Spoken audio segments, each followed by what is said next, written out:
Hi, everybody. I want to take the time today to get everybody caught up on a POA board meeting we have coming up on November 18th at 3 o'clock. This is an important board meeting, and wanted to kind of set some expectations for the meeting, as well as inform you of some of the agenda items. One of the agenda items is obviously it is a budget approval meeting, and we do expect to approve the 2021 budget at this meeting. There's some other important items on the list. You will see this agenda this evening, and I just want to kind of get ahead of the agenda a little bit with most of you and talk about these things and add some color to the agenda items for you. Item number 6 on the agenda is a vote on allowing outside memberships, additional outside memberships. Many of you don't even realize we do have a handful of outside memberships that started back with the developer. We have 11 outside members at this point. They pay roughly $7,000 a year to use our facility. The item on the agenda is to add additional outside members.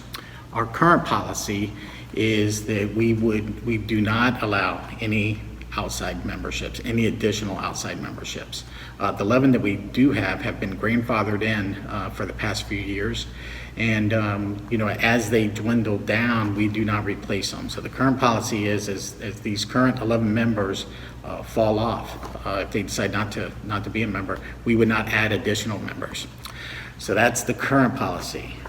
This item on the agenda is to open it up and add additional outside memberships. I do want to say this discussion will be a post-COVID discussion. So it's not implying that we're going to bring them in right away during this COVID atmosphere, but the discussion will be based on post-COVID. So that's one item. One of the other items that's important is there is an assessment coming here to the dunes that's going to be levied by the Master Association, and it's kind of a 3-part assessment. And on item number 8 of the agenda, there is going to be a POA board vote on the special assessment to address operating losses from 2019 and in 2020. That is a board vote, and we anticipate that being approved for the community. The details of the amount of that assessment are going to be shown on an Exhibit A that you will see this evening, and it is also on the agenda itself that you will see this evening. The next item that's important is item number 9, and it's approve a capital assessment of $768,000 for amenities project overruns. This equates to about $1,211 per unit owner, and it is to deal with the overruns on the amenities project.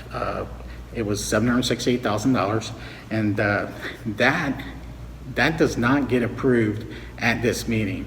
What they do is approve to send it to each condo association for what we call a members vote. It's important to understand that a members vote here at the Dunes is the condo association board vote. So if you live in Seagrove, for instance, the member vote is from your board. Your board will vote on this item at a later date, and the board here on the Master Association will reconvene the first week of December, and each member association will come back to the board with their vote on this particular item. So once again, it doesn't get approved on Wednesday, November 18th. It does get approved to be sent to your current condo association for vote. The next item is also the same format, and this is approve a capital assessment for additional capital improvements.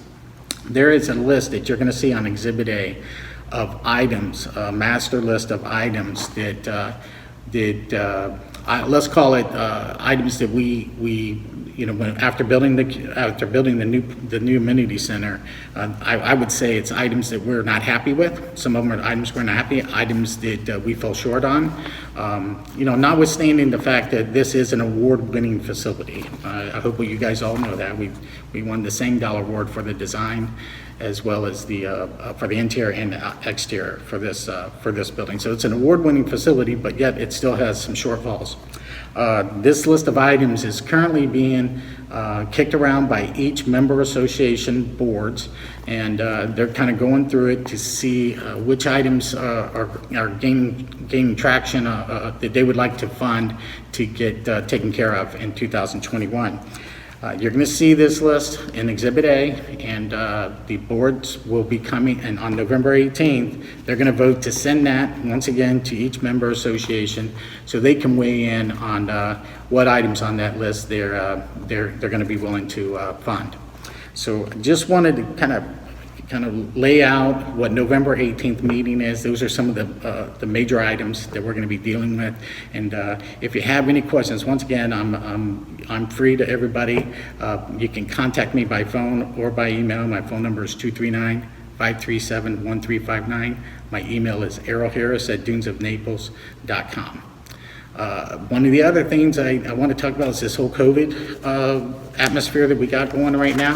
We do have a member from last week who is still in isolation, and they will be in isolation sometime till early next week.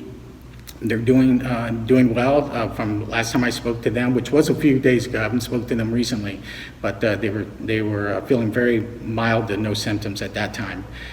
We do have a new case that was reported this morning. So Building 1 has a COVID case. They have a resident that is COVID positive.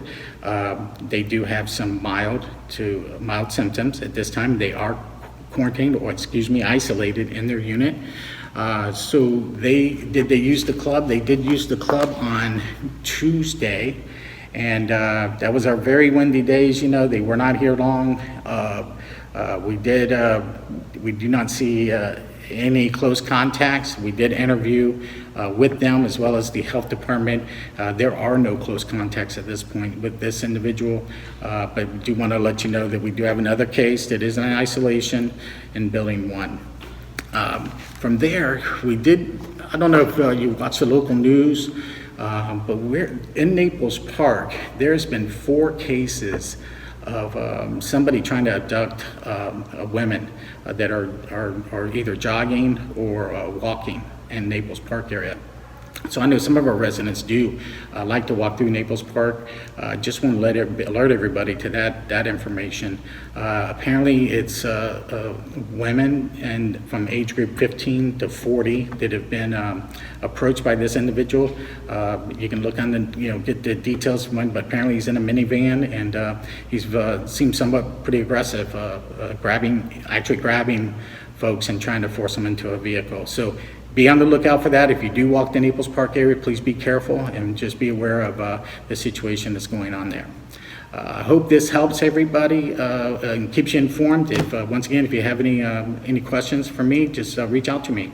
Hope everyone has a great week, and the weather is great down here right now after the tropical storm. Earlier in the week, we have some beautiful weather, and our staff here at the club is doing a great job getting everybody ready for Masters weekend. We do have some putt-putt facilities out there around the pool area. If you guys want to come out and have some fun, please come join everybody over here and have a good time. It's all outside and it's all spaced nicely, and we'd love to see you. Take care.